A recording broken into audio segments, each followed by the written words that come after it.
the rise, but it's not just that. There's also a deepening social and political strife in this country that's leading to a sharp and disturbing rise in anti-Semitism. The New York Times editorial board called it out over the weekend, saying it was an urgent problem that too many people are making excuses for. The Ed Board calls out Donald Trump, for instance, for comments like very fine people and dining with a Holocaust denier. The right broadly for nominating anti-Semites for elected office, and also popular podcasters like Joe Rogan for hosting Holocaust conspiracists. But it also points to the left, saying, quote, consider the double standard that leads to a fixation on Israel's human rights record and little campus activism about the records of China, Russia, Sudan, Venezuela, or almost any other country. Consider how often left-leaning groups suggest that the world's one Jewish state should not exist and express admiration for Hamas, Hezbollah, and the Houthis, Iran-backed terrorist groups that brag about murdering Jews. Consider how often people use Zionist as a slur, an echo of Soviet propaganda from the Cold War, and call for the exclusion of Zionists from public spaces. The definition of a Zionist is somebody who supports the existence of Israel.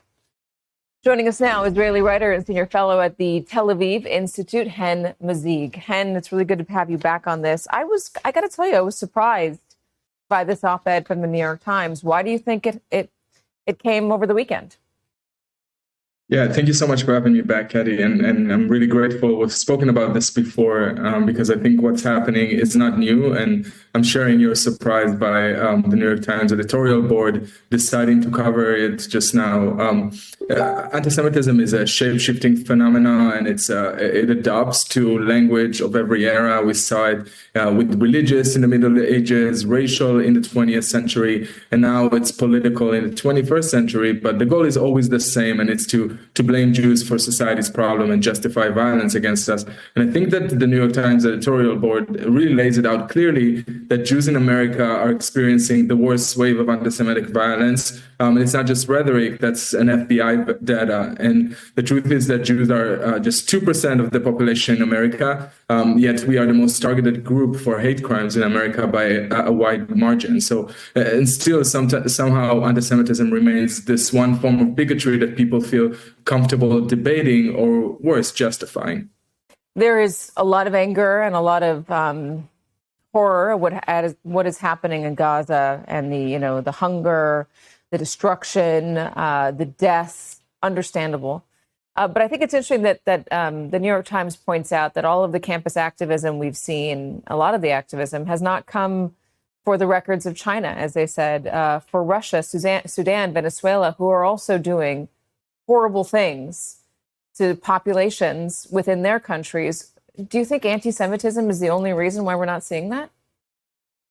No, I don't think so. I think that it's part of it. I mean, it's absolutely human to feel pain for what we're seeing in Gaza, the suffering. I feel it too, and I know many of us are feeling it. The footage is heartbreaking, and criticism of Israel, even harsh criticism, is not anti-Semitism. I want to make that clear. But when that criticism becomes the justification for hating Jews and excluding Jewish students or glorifying terror groups that openly call for the extermination of the Jewish nation, that's no longer about policy. It's prejudice. And I think people should ask themselves if they are holding Israel into a different standard than any other country. Are they outraged by worse cases of human rights violations, as you mentioned? Or are you attacking Jews just for the actions of a government that is thousands of miles away? Or are we justifying violence against any other group of people the way that we justify violence against Jews in America because they are Zionists, are Iranians, Russians, Palestinians, or even Americans are being held to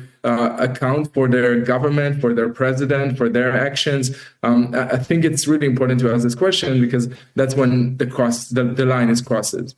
So if you're wondering how to express anger toward what's happening in Gaza, but how to do it without crossing a line and inciting violence, how do you do that? Is there a way to do that on social media? Yeah, that's something we're studying in Tel Aviv Institute, and we're looking at a lot. And where is this line? When does it cross it? And I think that when we hear terms like Zionist or Zionism being used as a slur, just maybe replace the term Zionist with Jew and see if this statement sounds anti-Semitic. And if it does, maybe don't say it. I think it's time for us to say that anti-Semitism is coming from both the far left and the far right. I think we are very concerned by statements from the administration and the lack of serious plan to combat it. I'm grateful for the New York Times editorial. I'm grateful for yourself and others for highlighting anti-Semitism, especially in the wake of violent attacks like we've seen in Colorado and the two Jews that were shot in DC. I think there's a serious issue, and we just need to be mindful about this when we speak about the only Jewish state in the world. Yeah, if you're going to denounce hate, denounce all hate, period, all of it. Hen Mazzig, thank you so much. I appreciate you joining us.